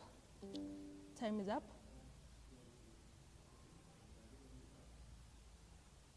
All right. So I'm looking at the results, and most of you think that the best feedback loop when a user completes an on-chain action is that the app shows an instant user interface confirmation that the moment the transaction is submitted and then updates to confirmed on finality. However, some of you think that they check the block explorer manually to confirm. So most of you are actually correct with the second option. So in most cases, blockchain finality, even on Avalanche, that takes less than a second to second finality, so transaction per second, still isn't instant from the user experience perspective. So if your gamified layer waits for the confirmation before showing anything, then you lose the dopamine hit. So show optimistic feedback immediately, reconcile with on-chain state after. This is the difference between Web3 application and gamified product. All right, so some of these concepts, you'll be using this concept whenever you'll be building your gamified system. So I hope that you're actually gaining some knowledge in the process. All right, okay, cool. So 1 minute. I will end the poll. I will end the second poll and start our third poll. All right, so the third poll is launched and the third poll is live. So what's the biggest risk in a points/rewards system? Is it not enough points issued? Is it points inflation? Points become worthless because too many are issued relative to what they can be redeemed for? Option 3, points are looking ugly in the UI. Option 4, users not understanding what points are. right? What is the biggest risk in a points reward system? 3 minutes remaining. 3 minutes remaining.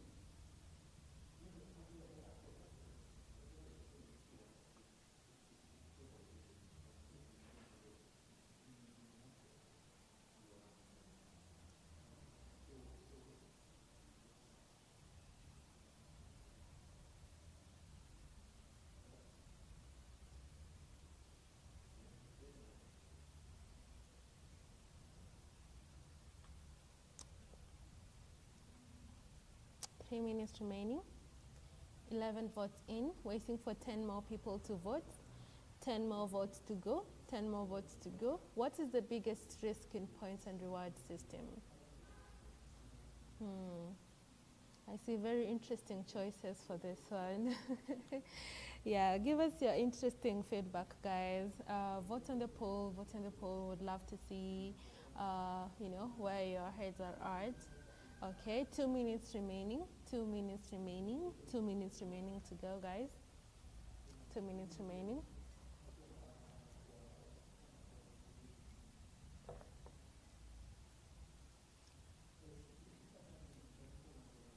Two minutes remaining. 2 minutes remaining.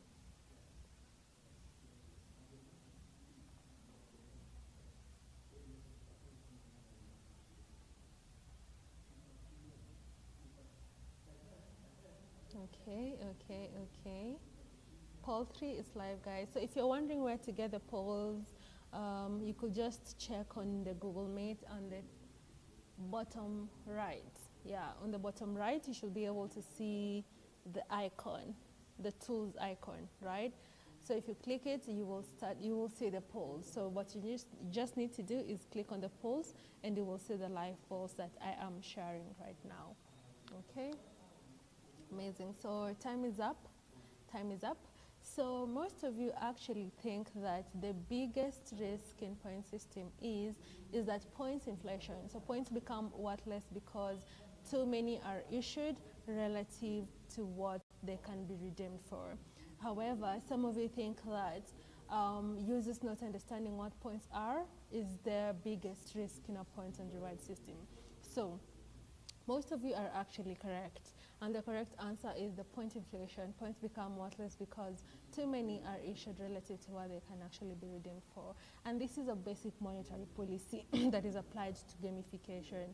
If you mint 100 points per action with no sink, nothing meaningful to spend them on, then or no cap, then your points become Zimbabwean dollars by week 3, right? So every point system needs a sink and redemption, then banning, tearing into, or it actually will collapse, right? So as you're putting together the different ideas, designing your gamified solutions, put this in mind that point inflation is a very, very serious thing when it comes to gamification, right? You want to attach some value to it, all right? So I will end the poll, and I will start our fourth poll. And the fourth poll is launched. The fourth poll is live. So, should your leaderboard be fully on-chain? Right? Should a leaderboard be fully on-chain? What do you think?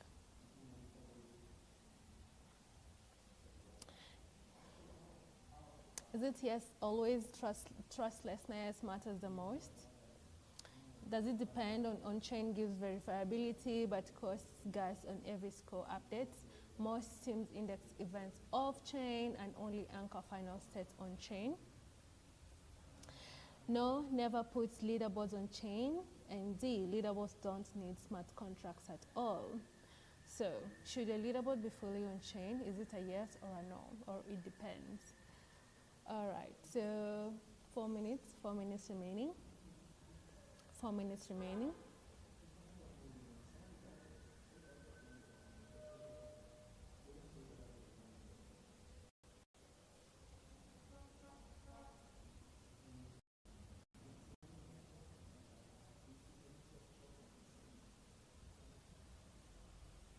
Remaining. 11 more votes to go. 11 more votes to go. If you've not voted, please go ahead and vote. we are all here to learn. So it doesn't matter if your answer is wrong, it doesn't matter if your answer is incorrect. Yeah, we are all here to learn and learn from one another. Okay, 2 minutes remaining. 2 minutes remaining. 2 minutes remaining.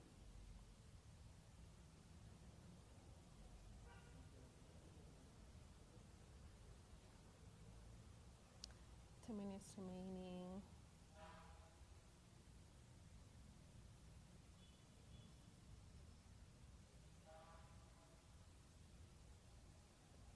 Okay.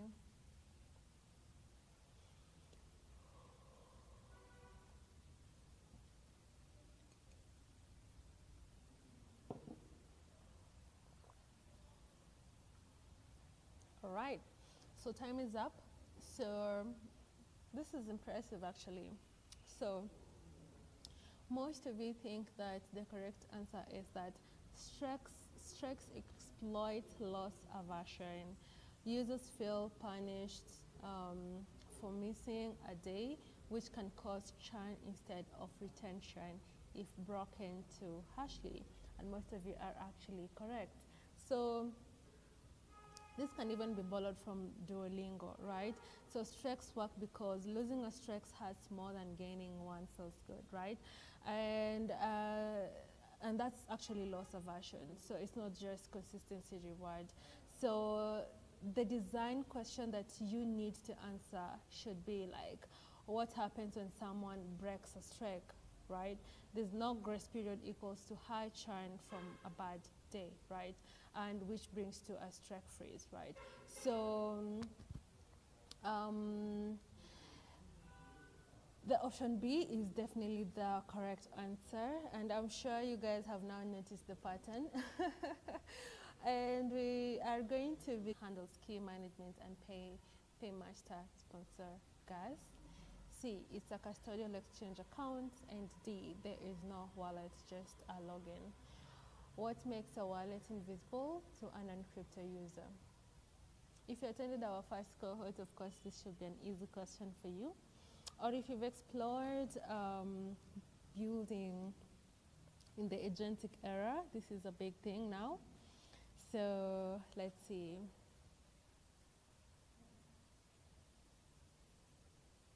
Three minutes remaining. 3 minutes remaining.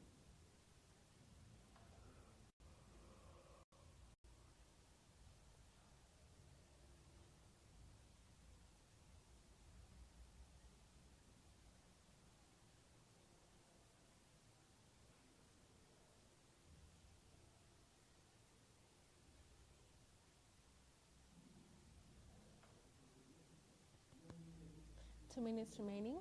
2 minutes remaining. 2 minutes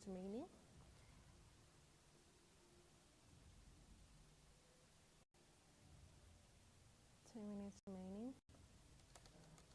Let's vote in, guys. Let's vote in, everybody.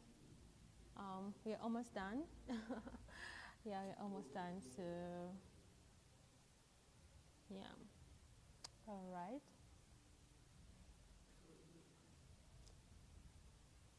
One minute remaining. 1 minute remaining. 1 minute remaining. Cast your votes, cast your votes, cast your votes. We'll have 1 minute remaining.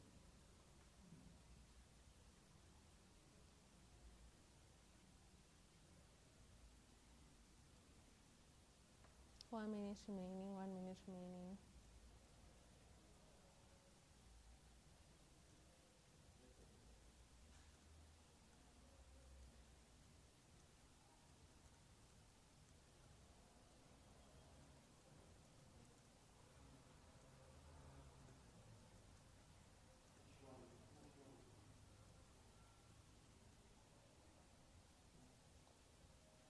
Okay, all right, so I think time is up now.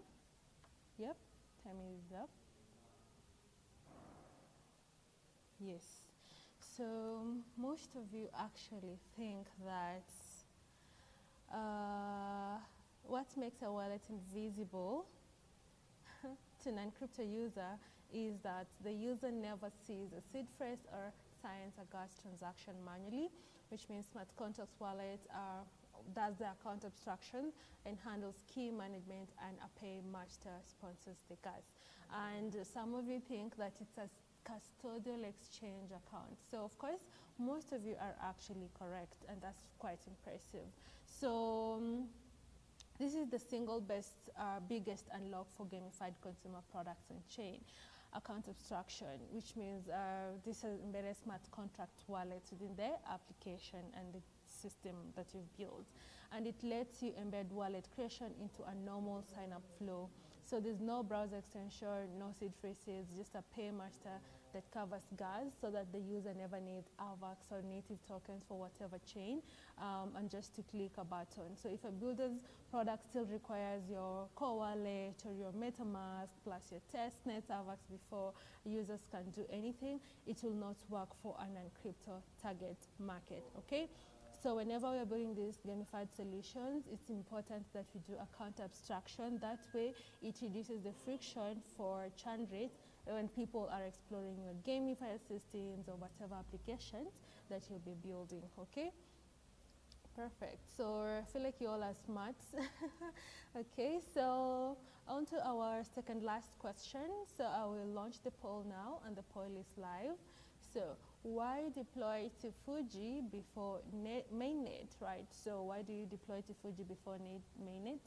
Do you even know what Fuji is? If yes, tell us about it. If not, also let us know. So option A, so Fuji is faster than C-chain mainnet. B, Fuji is Avalanche's testnet. So same C-chain environment, free test, AVAX from the faucet, zero financial risk while you debug. And D, Fuji has better tools. Is it true? And D, there is no difference, just a naming convention. So why do you deploy on Fuji first before mainnet? I'll give you 3 minutes. 3 minutes to go. 3 minutes to go. 3 minutes to go. 3 minutes to go, guys. Let's vote in, let's vote in. Almost there.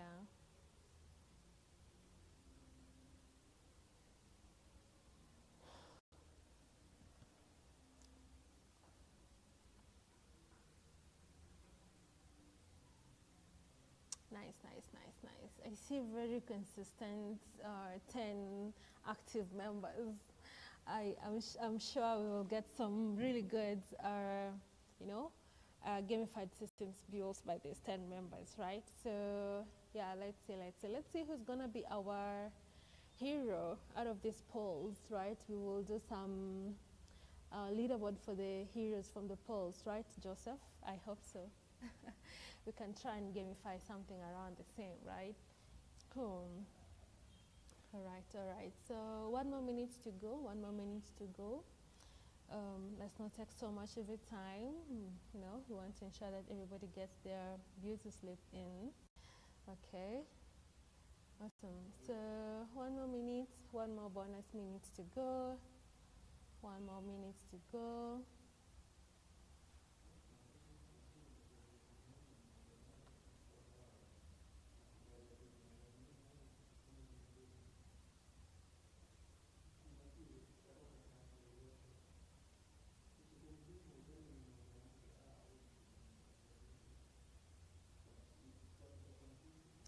Okay, so time is up.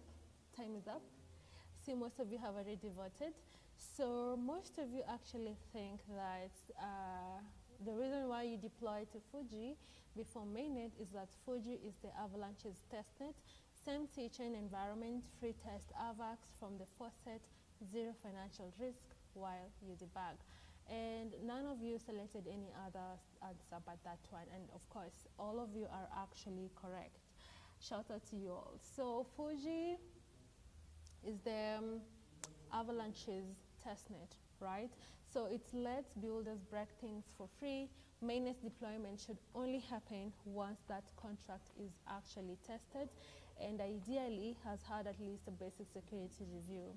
So anybody skipping straight into mainnet without auditing the code is actually a big red flag. So before you go mainnet, you first go to testnet, make sure the smart contracts are audited, make sure you do, ideally just make sure you audit and ensure that before you go mainnet, everything is actually in check, and check the security features, ensuring that your solution cannot be hacked easily, you know, like it's very important, especially if it's going to be bringing any economic value, bringing any on-chain activity, or increasing any on-chain GDP on the Avalanche network is very important, okay? So most of you are actually correct, and that's very impressive. So I will end the poll, and I will start our last poll. And our last poll is launched, and our last poll is live. So how do you know if your gamification is good for businesses versus manipulative? How do you know if your gamification is good for businesses versus if it's manipulative? So if it increases engagement, it's good. Is it true? If it drives a real behavior the business needs, which is retention, referrals, transactions, and the user genuinely benefits, not just extracts attention, is it true? If users spend more time in the app, or if it uses the blockchain. So how do you know if your gamification is good for businesses versus manipulative? So 3 minutes to go. 3 minutes to go. And then after this, I'll have one bonus question for you all, just to see where we are all at. Yeah, if you have gamers in the house.